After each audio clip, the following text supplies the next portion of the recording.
Hey guys, welcome back to Mo's Game Table. Today I'm joined by Steve Overton from Lock and Load Publishing, as you see by his really cool shirt, and he's going to talk about his new game, Contact Now, Red Eclipse, a new tactical system that's coming from Lock and Load Publishing here pretty soon, hopefully this year on Kickstarter. But Steve, thanks for taking some time to chat with me. I really appreciate it. Thanks, Mo. So talk about Contact Now, Red Eclipse, and where that differentiates itself from other tactical games in the genre and the era that it's covering. Well, the original was from Fireteam, which West End Games did way back in the 1980s, and I liked that well enough to update it to this new system, Contact Now, which incorporates the tactical event cards, and then it does a random chit draw for the military organization itself. So that's the entire system. Red Eclipse is the first game in that series, and you know, if we'll have expansions and everything coming later after this first Kickstarter. No, it covers, because you and I played it yesterday, it covers, for those who are not familiar with it, mid-80s hypothetical war between NATO and Warsaw Pact. So we had the U.S. forces against the evil communists, and I beat them. It was awesome.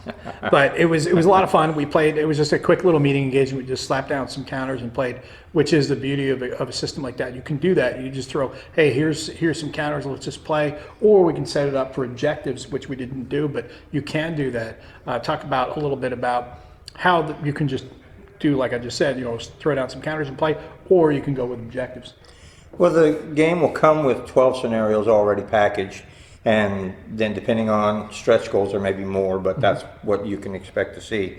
And yeah, it's a system that you can easily create any of the standard meeting engagements or assaults or anything.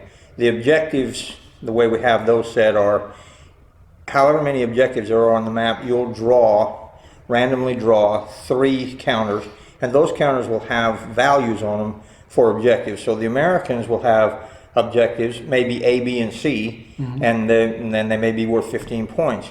And mine may be C, D, and E, and mine may be worth 10 points. Well, the attacker and the defender will rarely know what the other's objectives are. So in this case, you'll be fighting with a system here that you don't necessarily know what the other guy's going to have or what he's going to get. And so we try to put as much random events into the game as possible, and that was one of them that we used. Well, it's nice because it creates that fog of war effect where, okay, well, there's a big push on my right. Is he just trying to get around me, or is he trying to get that objective over there? Or does he not need it and he just wants to try to deny me because he thinks I have that objective? So it gives a little bit of fog of war, which is tough to do when you have that tactical level where you have that God's eye view. You can see everything and you know everything out there.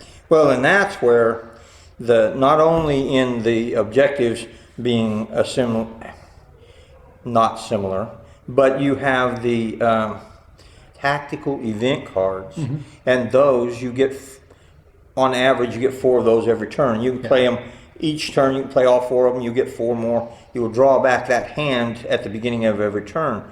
And when you do that, that allows you to do things like have a grenade attack that gives you +4 points and uses a different colored die, or call in an airstrike, or whatever those cards are in your hand.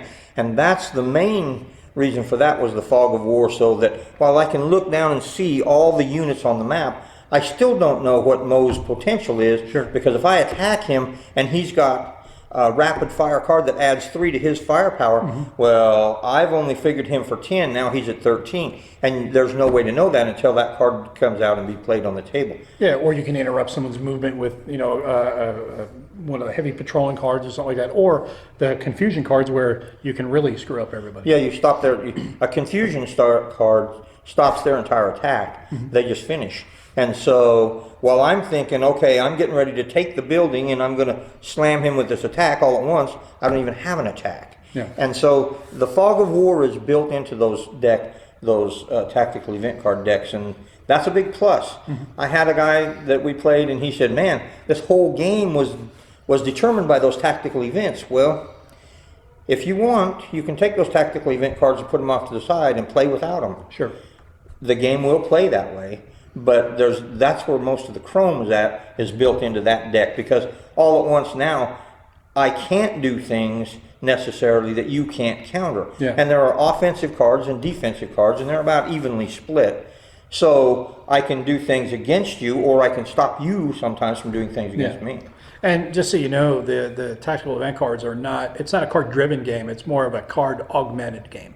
So this way, I know that my stack here is going to do, you know, like you were saying yesterday, the magic number is 20. This stack has a total firepower of 20 as I'm going to assault this location. But if I have these tactical event cards that can add more rapid fire, grenade attack, things like that, or ambush, I can add a +3, +4, +8, whatever to that attack that makes it better. But you may have a card, and that's the 5 of war, where you say, you know what, okay, you're going to do that. Well, guess what? Boom, confusion. Now you lose it all, and you're expended. Yeah, and here's an example too of the cards. So you attack me, and then you have a card that says I can make another attack on the same target that I just made an attack on. So you hit my stack and you break all my guys, and you're going, well, I'm gonna, no, wait a minute, hold on. I'm gonna play this card. You broke all my guys. If they break again, they're gonna be removed from play. Yeah. So I have a rally card. Even though it's not my turn, I'm playing the rally card. I'm gonna rally all these broken guys before you do another attack on me and stop me. Or, and after that, if you hit me 2 times in a row, and then you've got an artillery or an airstrike card, you're like, you know what? I still want the building, and now I'm going to hit you with artillery. Well, those are not things that can happen in the activation because you've already used your activation, but the cards don't cost you activation. So once you play all the activations out, including before the turn even starts or after all the activations have taken place, it's not over until the tactical event cards are played, and then you're like, okay, and then you can play all 4 of them or none of them. You can even discard some of them if you don't like what you see in your hand. You can get rid of it, so you're not stuck with a card hand that you don't like necessarily. So For more than one turn. for more than one turn, right? You may end up something, I really can't use this right now, but you can dump 1 or 2 of them and then get replenished at the end of the turn before the next turn. The other thing that I thought was pretty cool, 2 other things that I really liked was, which is dependent on your leadership values, is the chits, the actual, the counters that you're going to pull out of the cup, the chit drop. And you have, based on there's a table that you go and check against based on the leadership you have. It tells you how many action chits you're going to get, and then you pull them and you can get anywhere from like 1 to maybe 3 activations I should say, per chit that's pulled. Yeah, and those were set. You can get a 1, 2, or a 3 to activate. And with that activation, you can either activate an individual unit, like a squad or a fire team or a crew, or you can activate a leader. And if you activate the leader, everybody within his command radius can be activated by him. Those were set according to the capabilities of the military that they're to represent. So because the Americans are like fly by the seat of your pants, anything is possible with us. We'll do anything we want at any time. We don't, I mean, yeah, we have by the book, but we're fully capable of throwing the book out the window. So we've got that one really fluid. Then you go all the way to the other side where the Russians are very regimented. And they must do what they're told. And they move large groups of people at a time because they haven't trained to the point where a small unit can break out and go do whatever it wants to. They take this whole large group. That's all determined in how you get those 1, 2s, or 3s. So for instance, if the American gets a 3, he's going to get 3 1s.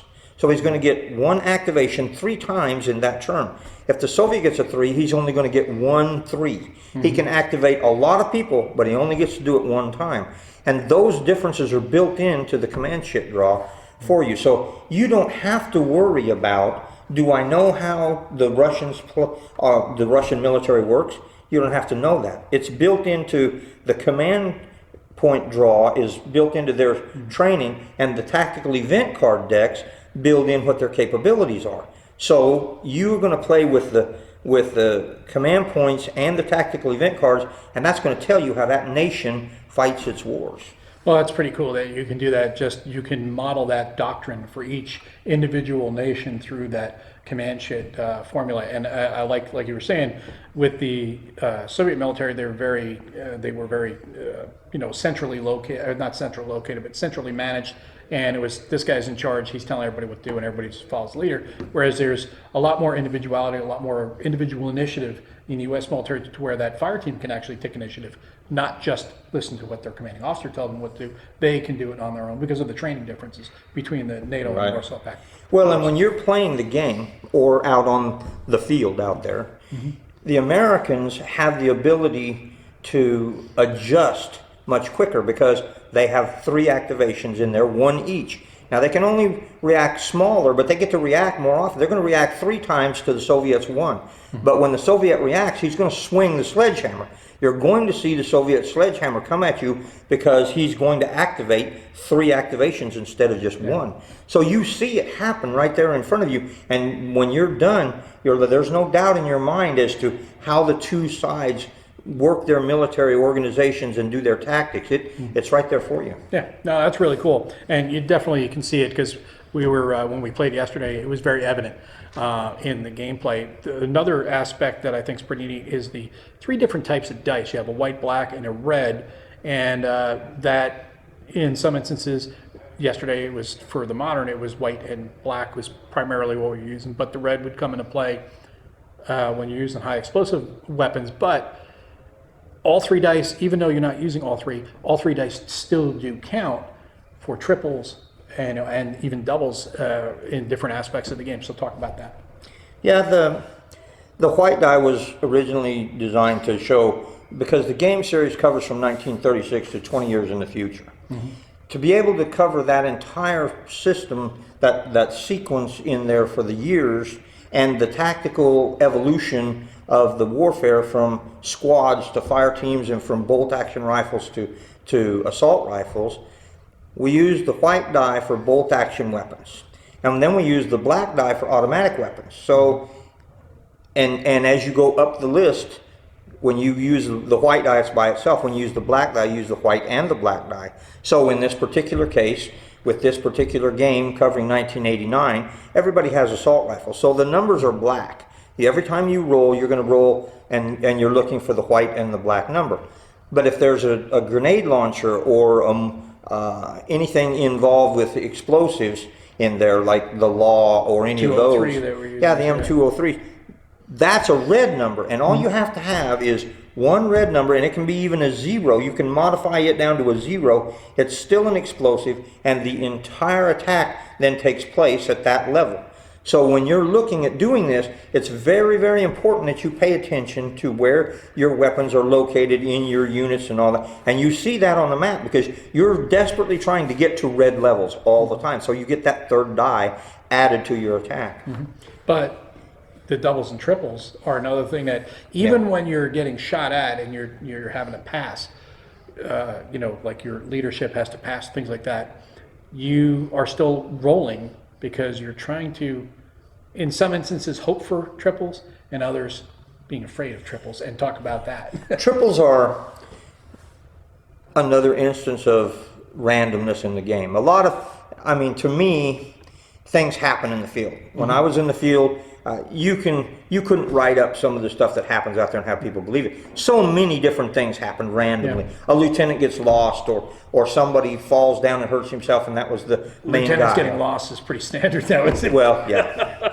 And so what we've got is, if you roll triples, we have tables for these triples. And there's a positive and a negative to who rolled them. So, for instance, if you're rolling triples and you're doing a morale check, if it's an odd, it may be that you remove this player from play, or if it's an even one, if he was already broken or disrupted, he's now fine. Well, you don't know what that triple's going to do for you. You roll triples, you're like, oh, triples. Sometimes you roll triples and you're out of ammo.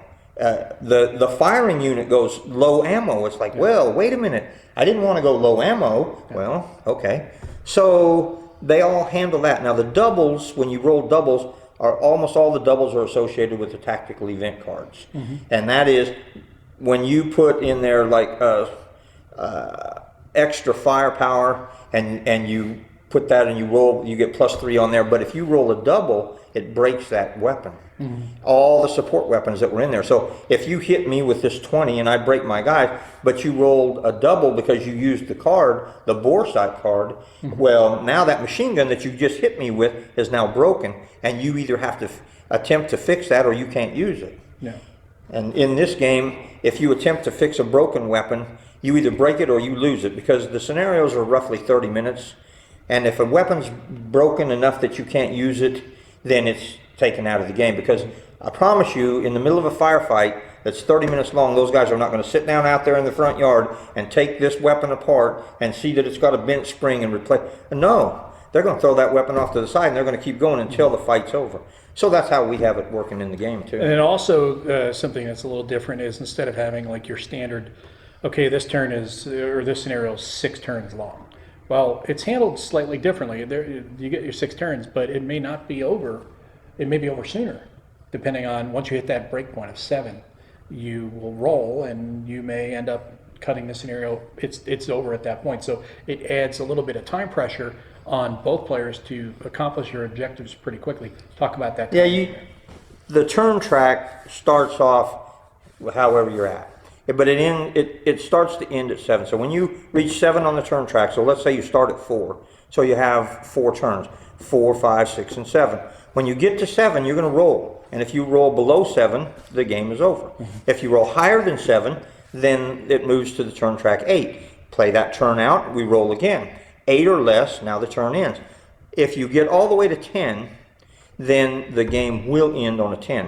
But you may have gotten 3 extra turns. You may have gotten 8, 9, and 10 extra, and you don't know, like you said, until you roll to find out if the turn goes on, you don't know how long you're going to have. Yeah, and that adds that time pressure, a little bit more chaos, not chaos, but the chaos is incorporated already in other aspects we already talked about, but it adds that time crunch where you've got to get it done, and then you're battling through the little fog of war elements that we talked about, the event cards, the triples, all these things. It creates that friction that you'd expect to see and expect to experience at the tactical level in a firefight situation. Well, and I tried to put in so much randomness that it leveled itself out, because I see everything from a tactical point of view, from my own experience. I see everything as being random. Every single thing that you can think of is random, and you don't know. I mean, the guy next to you may be killed. Well, why wasn't I killed? There was a mortar round that went off right here in front of us, and one of us is killed and the other one is not. And why is that? Well, it's completely random. So what I tried to do was, I tried to take that randomness and work it in our favor. So multiple levels of the die rolls are low. Multiple levels of the die rolls are high. If you fire at somebody, you want high die rolls. If you're trying to do a morale check, you want a low die roll necessarily. Or so when you're rolling to see is the turn going to end, well, that's another random event. You don't know how that's going, big or small. I may be having a horrible night and Mo is beating me up bad. I get 2 extra turns in the game, and all at once I win because I got 2 extra turns. Well, Mo was doing great at turn 7. By turn 9, I won because the extra cards that I drew out of the deck, or the die rolls that I was getting, or the chit draw. The chit draw can be a killer for you, or it can be a big advantage, because if it comes up where you've got 2 units that are side by side and both of them are ready to fire, it makes a big difference whose activation number comes out of that cup neck. And sometimes the intensity on these games gets to be pretty high. Oh, it does. And then talking about that chit draw, you do have a way to mitigate some of the that hard luck that a player might get. Say there's 5 chits for each team, each player in the cup.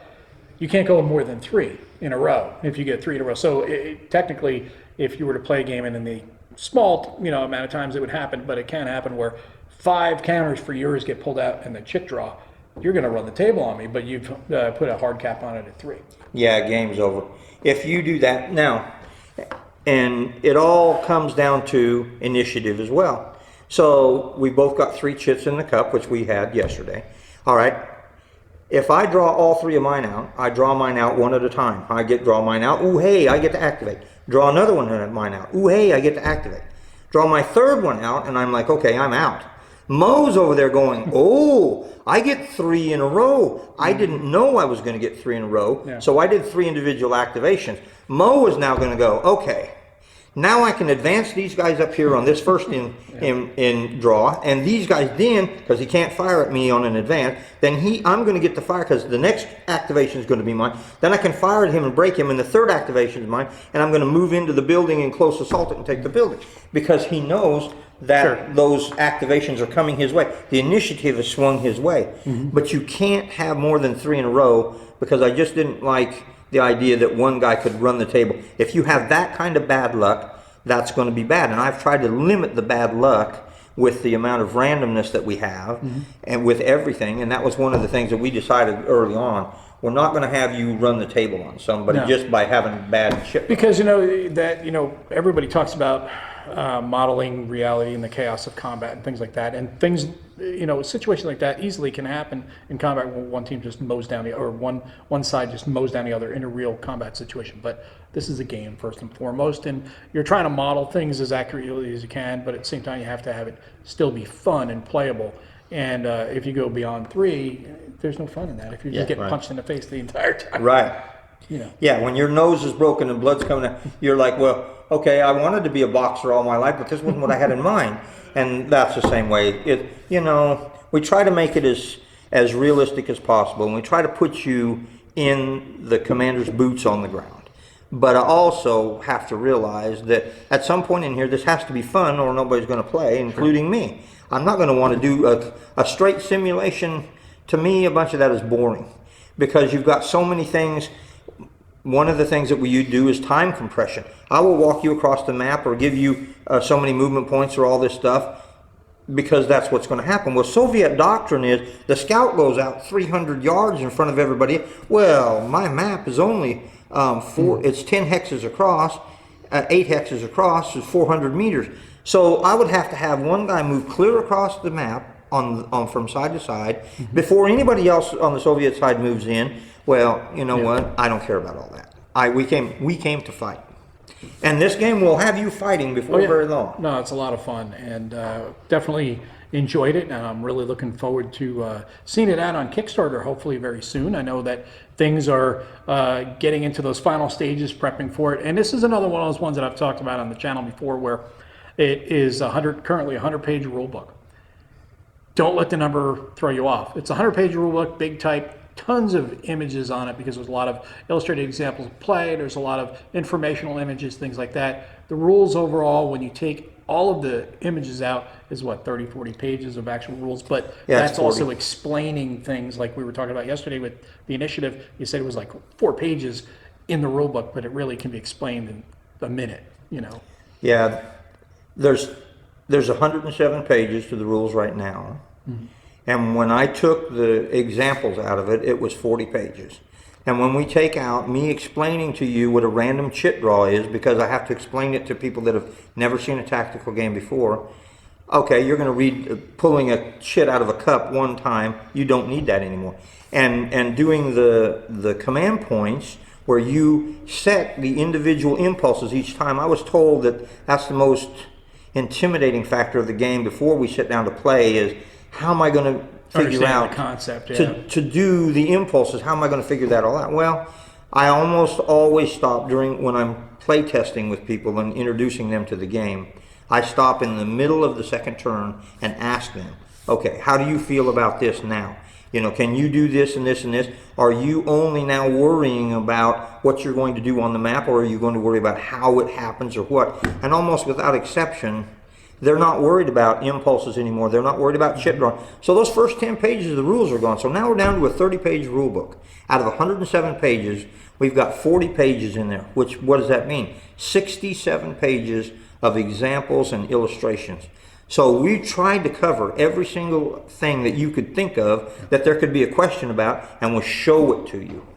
Well, that's great. And that sort of detail is really great for somebody who's going to sit at home, especially if you're going to play it solo or with just one other friend. Now, solitaire-wise, the cards obviously can cause a problem, when it comes to playing solo, if you have an issue playing card games, by yourself. Now, some of them are, like we were saying, the interrupts. That can be problematic. Well, again, like you said earlier, we can take the cards out of the play entirely and still play a solo game. One of the things that we're working on right now is a solo system for it. There you go. We're working on that. I don't know if we'll have that done in time for a Kickstarter, but if we don't, we'll introduce it as we go. Sure. And so, because this has been in development for a long time, and I caught some flack for that. It's like, well, if games are in development too long, they're no good. Well, in my opinion, in this particular case, we have used that time to iron out all the wrinkles that we could find. And we're not going to present to you a game that's not finished and doesn't have the ability to go without sheets and sheets of errata added on in the next 2 months after people play it. Sure, of course, there's going to be issues. But the nice thing about this whole deal is when we get done and we give you a solitaire system, you'll know that it's going to work, because we're not going to give it to you until it works. Yeah. So. And then the other great thing too is this is going to be, like you just said, a solitaire, not a solitaire system, but the game system itself is going to be a system that can then be played across all eras. So you can easily just plug in different locations and times. You can go back to World War II. You can go to Vietnam. You can go again modern, hypothetical modern 80s. You can even bring it up to the current time and go modern just by introducing new counters, new maps, and maybe some scenario specific rules. But that flexibility is there, kind of just like with the lock and load tactical system with ASL. You can easily plug in these other things once you know the base system. Right. What are the plans there for adding those things? Well, I know, come on, I'll push you. here's the deal with that. We're to the point where we have one game in the system. That's what we've got. The series is right now is all one game. It's the whole series right now is one game. We get the first game sold and it goes well, then we'll add the others.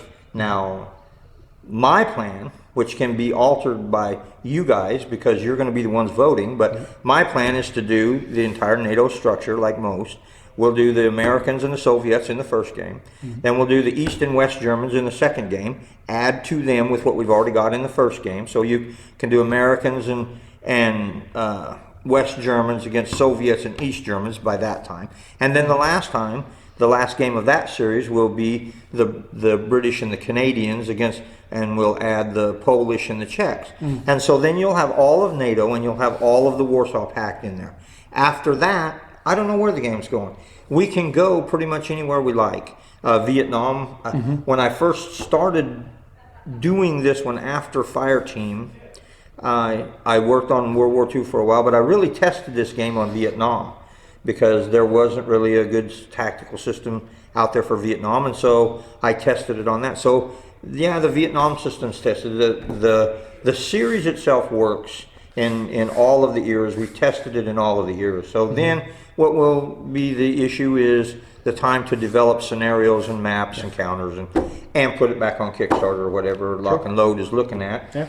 So yeah, we can do all that, but as far as where it's going at the moment, we're going to do NATO versus Warsaw Pact in 1989, and after that, it's up to you guys. Cool.